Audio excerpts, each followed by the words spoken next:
Olha, a capacidade elétrica, quando foi instituída essa grandeza física, os físicos da antiguidade, ou mais antigo, pensavam que a eletricidade era um fluido, como se fosse uma água. Então, falou-se em capacidade como se fala capacidade de volume de um líquido. Hoje a gente sabe que não é um fluido, né, as cargas elétricas, mas esse termo persiste, continua. A capacidade elétrica é a grandeza física que mede a razão é divisão, tá, da quantidade de carga, pelo potencial elétrico. Então, se eu pegar a quantidade de carga e dividir pelo potencial elétrico, eu tenho uma grandeza física chamada capacidade elétrica. Isso de um condutor, tá? Isso vai ser importante para mais para frente. E a fórmula que nós temos aqui é C. Esse C é exatamente a capacidade elétrica. Esse C aqui nós vamos chamar então C de capacidade elétrica. Capacidade elétrica. Tá? Nós vamos medir essa capacidade em F. A unidade do C da capacidade elétrica é F. Esse F significa Faraday, ou Farad, né? Faraday, ou Farad. É homenagem ao Michael Faraday. Então, o C é a capacidade elétrica dado em F, é o Faraday, tá? Aqui vai aparecer, por exemplo, o microfaraday, que seria 10 a menos 6 Faraday. Vai aparecer, por exemplo, o nanofaraday, que é 10 a menos 9 Faraday. Aqueles submúltiplos que nós já conhecemos, tá? Essa capacidade elétrica é uma razão constante. Eu posso, por exemplo, né, num condutor aqui, eu posso colocar uma quantidade de carga, por exemplo, 3, né, positivos, eu vou ter uma quantidade de carga, e aqui eu vou ter um potencial. Se eu dobrar a quantidade de carga, dobrei para 6, então se eu dobrar aqui a quantidade de carga, vai ficar então agora, no lugar de ser 2, de Q vai ser 2Q, aqui vai ser 2Q, aqui o potencial dobra. Então, se eu dobrei a carga, o potencial vai dobrar, na mesma proporção. Então, eu tenho aqui, ó, que a quantidade de carga é proporcional ao potencial. Se eu aumentar a carga, o potencial aumenta na mesma proporção. E permanece a razão na mesma constante, no mesmo valor. Então, esse C aqui, ó, que é a capacidade, não altera com a quantidade de carga. E também não altera com o potencial elétrico. Ele permanece sempre constante. Tá? Então, essa é uma característica importante. A capacidade elétrica, tá? Ela permanece inalterada com a quantidade de carga e com o potencial elétrico. É uma razão constante. E esse condutor, por armazenar cargas elétricas, ele vai ter uma energia elétrica armazenada. Essa energia elétrica, nós podemos calcular, às vezes, por esse gráfico aqui. Eu tenho um gráfico do potencial pela carga. Se ele não tem nenhuma carga, não tem nenhum potencial. Se eu vou aqui dando carga para o condutor, ele vai ganhando potencial. E essa área aqui, ó, desse gráfico, eu posso rachurar aqui, ó. Então, o gráfico é esse vermelho aqui. Se eu rachurar aqui, vai dar uma figura. Essa figura geométrica aqui, ó, é um triângulo. Essa figura geométrica aqui é um triângulo. A área dessa figura é a energia. Então, a energia potencial elétrica é igual à área. É igual à área. Como ele é um triângulo, aí eu vou pegar aqui base vezes altura. Vou pegar base vezes altura. A nossa base é a carga. Então, a carga é a base. Vezes a altura é o potencial. Base vezes a altura dividido por 2. É a área do triângulo. Então, a área do triângulo é a base vezes a altura sobre 2. Então, essa energia potencial, energia em joule armazenada nesse condutor que ganhou carga elétrica, é Q vezes V sobre 2. Que eu posso também, ao substituir essas fórmulas aqui, ó, no lugar do C, do Q, eu colocar CV, passo o V multiplicando, no lugar do Q, eu vou colocar CV, vai ficar CV quadrado sobre 2. Tá? No lugar do V, eu vou colocar Q sobre C. Passo o V lá para cima, o C para baixo. Então, o V vai ser Q sobre C. Ao colocar no lugar do V Q sobre C, vai ficar Q quadrado sobre 2C. Só sobre 2C. 2C quadrado não. Só sobre 2C. Então, qualquer uma dessas igualdades aqui eu posso usar. QV sobre 2, CV quadrado sobre 2 ou Q quadrado sobre 2C. Aqui eu tenho a energia armazenada no condutor, em um condutor isolado. Tá? Bem, e se esse condutor, se esse aqui for um condutor esférico, se ele for um condutor especial, regular esférico, aí nós vamos ter uma esfera, nós já aprendemos que as cargas ficam distribuídas na superfície externa, nós já aprendemos isso, né? As cargas ficam na parte externa. Nós já aprendemos que o potencial do condutor externo é KQ sobre R. Se eu jogar aqui ó, na capacidade elétrica, que é Q sobre V, acabei de aprender, C igual a Q sobre V, ó, Q sobre V, no lugar do V eu vou colocar KQ sobre R. Divisão de fração, conserva a primeira e multiplica pela inversa da segunda. A primeira é o quê? Conservei o quê? Multiplica pela inversa da segunda, aqui eu vou trocar. Fica R sobre KQ. Posso cortar o Q, ficamos aqui então R sobre K. Então a capacidade elétrica depende só do raio. Isso aqui é importante, eu estou dizendo que a capacidade de um condutor, a capacidade de armazenar carga elétrica de um condutor, tá? Depende da geometria, do condutor. Somente só da geometria, eu dou do tamanho do raio. Maior raio, cabe mais carga. Menor raio, cabe menos carga. Então, um condutor de raio pequeno, cabe pouca carga. Um condutor de grande raio, cabe muita carga. Então, a capacidade elétrica de um condutor esférico é R sobre K. Lembramos que esse K, ele pode ser calculado 1 sobre 4 πε0, se ele estiver no vácuo.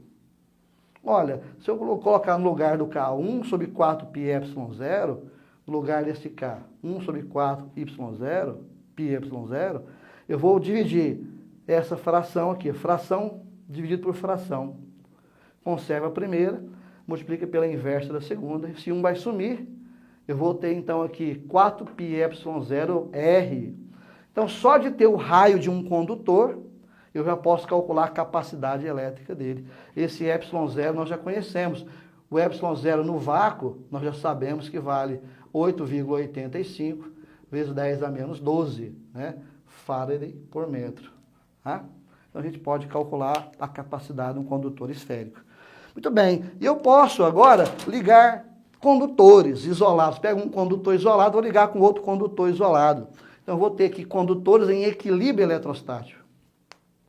Esse equilíbrio vai acontecer quando o potencial elétrico entre eles for o mesmo.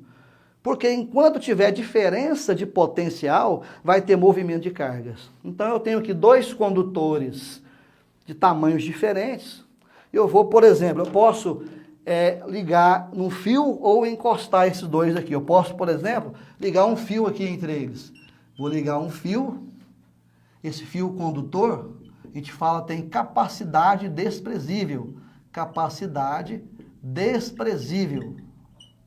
Tá? Ou seja, ele não vai armazenar carga. As cargas elétricas que passarem por aqui, vamos, por exemplo, vai passar carga elétrica daqui para cá. Só um exemplo, vai vir um elétron, vai se movimentar daqui para cá. O elétron vem daqui, se movimenta aqui.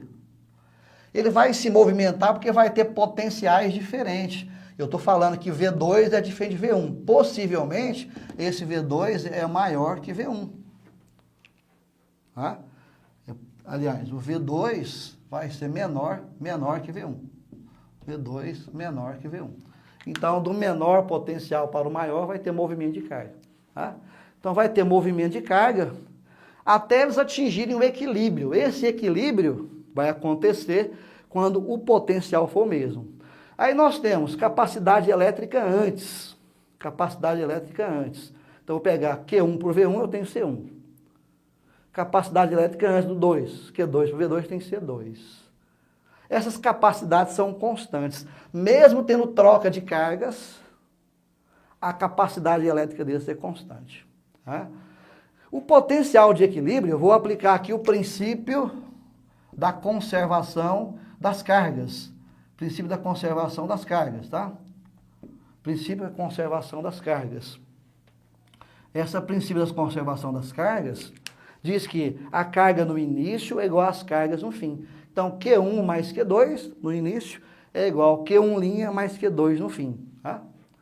Olha, através desse princípio da conservação das cargas, nós podemos perceber que Q1', que é a carga final, vai ser V', que é o potencial de equilíbrio, vezes C1, que é o mesmo valor. O Q2' vai ser V', vezes C2. Aqui eu posso colocar em evidência o V' e eu vou chegar nessa expressão aqui, ó. Vou chegar nessa expressão aqui, do potencial de equilíbrio. O potencial de equilíbrio, a voltagem de equilíbrio, vai ser Q1 mais Q2 dividido por C1 mais C2. Que eu posso generalizar, potencial de equilíbrio é a soma, né, das N cargas dividido pelos N capacidades, as N capacidades. Esse N pode ser 1, 2, 3, é o número de condutores. Se eu tiver 2 condutores, vai ser Q1 mais Q2 por C1 mais C2. Se eu tiver 3 condutores, vai ser Q1 mais Q2 mais Q3, dividido por C1 mais C2 mais C3. Vai depender do caso, tá? Achando o potencial de equilíbrio, eu posso achar as novas cargas. E aqui também, nas capacidades, eu posso usar as capacidades de acordo com o raio. A capacidade 1 é Q1, V1, a capacidade 2 é Q2, V2, eu posso usar R1 sobre K, R2 sobre K. Tá certo, pessoal? Vamos fazer um exercício onde vai envolver o potencial de equilíbrio, vai envolver as capacidades elétricas e as novas cargas. Vamos lá, pessoal. 11. São dados 3 condutores isolados e em equilíbrio, com quantidade de cargas Q1, 2 microcoulomb, Q2, 4 microcoulomb, Q3, 6 microcoulomb e potenciais V1, 4 kV, V2, 2 kV e V3, 4 kV, respectivamente. Os 3 condutores são ligados por fios condutores de capacidades desprezíveis, até que se atinja o equilíbrio elétrico entre eles. Determinar, letra A, as capacidades de cada condutor, letra B, o potencial de equilíbrio e letra C, as novas cargas. Pessoal, vamos aos dados do exercício. Então nós temos 3 condutores, Q1, Q2 e Q3, eu posso até representar os condutores assim, ó, Q1, 2 e 3, tá? Onde a carga do 1 é 2 vezes 10 a menos 6, que é o 2 micro, a carga do 2 é 4 vezes 10 a menos 6, que é 4 micro, e a carga do 3 é 6 vezes 10 a menos 6. Cada condutor desse aqui também, além da carga, tem seu potencial elétrico. Olha, o potencial do 1 é 4 kV, esse quilo aqui, nós temos, não podemos esquecer que é 1000, quilo é 1000. Então, 4 vezes 10 é a terceira volts, 4.000 volts. Tá? O 2 é 2 kV, 2.000 volts, 2 vezes 10 é a terceira. Então, o quilo aqui vira 1000. Tá?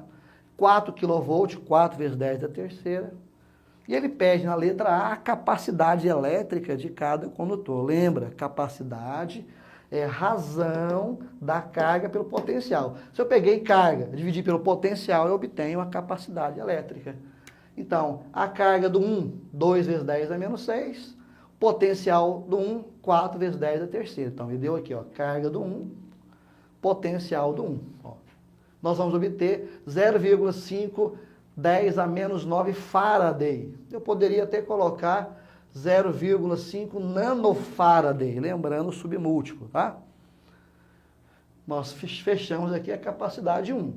Essa capacidade é constante. O 2 é Q2 por V2, então peguei Q2, dividi por V2, ó, Q2 por V2, 4 por 2, 2, 10 a menos 6 com 10 é a terceira, 10 a menos 9, então ficou 2 vezes 10 a menos 9 Faraday. Poderia colocar 2 nanofaraday, tá? Fechamos aqui a capacidade elétrica 2, essa capacidade é constante, tá? A capacidade do terceiro condutor, vou pegar a carga dele e dividir pelo potencial. Olha, carga dividido pelo potencial, 6 vezes 10 a menos 6 por 4 vezes 10 a terceira, 6 por 4, 1,5, 10 a menos 6 com 10 a terceira, 10 a menos 9. Então a gente vai ficar aqui 1,5 nanofaraday, 10 a menos 9 é nano. Então nós achamos aqui a capacidade elétrica de cada condutor. Letra A respondida. A letra B, ele pede o potencial de equilíbrio. Muitos exercícios, às vezes, nem pedem a letra A. Por questão pedagógica, esse exercício ficou bem elaborado, que ele pediu primeiro a capacidade. Mas muitos exercícios não pedem essa letra A, mas você teria que fazer para responder a letra B. Então, o potencial de equilíbrio, que é a letra B, eu vou pegar a formulazinha. Olha, o potencial de equilíbrio vai ser Q1 mais Q2 mais Q3. Então, vou somar todas as cargas, dividir por C1 mais C2 mais C3, dividir pela soma das capacidades elétricas. Se eu tenho 3 condutores, porque o que vai acontecer aqui? Vai ligar um fio de capacidade desprezível e vai ter movimento de carga entre eles até atingir o equilíbrio. Quando atinge o equilíbrio, todos terão o mesmo potencial. Aplicando o princípio da conservação das cargas, a gente chega nessa fórmula. Tá? Aí somando as cargas, vou somar Q1, Q2 e Q3. 2 vezes 10 a menos 6, com 4 vezes 10 a menos 6, com 6 vezes 10 a menos 6, eu acho 12. Vezes 10 a menos 6, vou somar 6 e 4, 10, com 2, 12. O 10 a menos 6 conserva. Dividido pela soma das capacidades. Olha, 1,5 mais meio, 2, mais 2, 4. Ó, 4. Conserva o 10 a menos 9. 12 por 4. 12 por 4 é 3. 10 a menos 6 com 10 a menos 9, 10 da terceira. Ficaria aqui, então, 3 kV. Olha, no início, esse aqui tinha 4 kV, 2 kV e 4 kV. Agora, no final, todos terão 3. Todos terão 3. Ficaria 3 no 1, 3 no 2, 3 no 3. É o equilíbrio eletrostático. E a letra C pede as novas cargas. Q1, Q2 e Q3. É só você jogar na equação. Q1' vai ser C1V'. O C1 nós achamos aqui. E o V' achamos aqui, ó. Tá? 0,5 vezes 3 dá 1,5. 10 a menos 9 com 10, a terceira dá 10 a menos 6. Tá? Temos o Q1', o Q2', o C2 achamos aqui. 2 vezes 10 a menos 9, o V', 3 vezes 10 a terceira. 2 vezes 3, 6. O Q3', nós temos aqui o C3, 1,5 vezes 10, 9, a menos 9. E o V' achamos aqui, 3 vezes 10 a terceira. 1,5 vezes 3, 4,5 vezes 10 a menos 6. Lembrando que aqui ficaria 1,5 microcoulomb, 6 microcoulomb, 4,5 microcoulomb. Então, as cargas mudaram. No começo era 2, ficou 1,5. Aqui era 4, ficou 6. Aqui era 6, ficou 4,5 microcoulomb. Tá certo?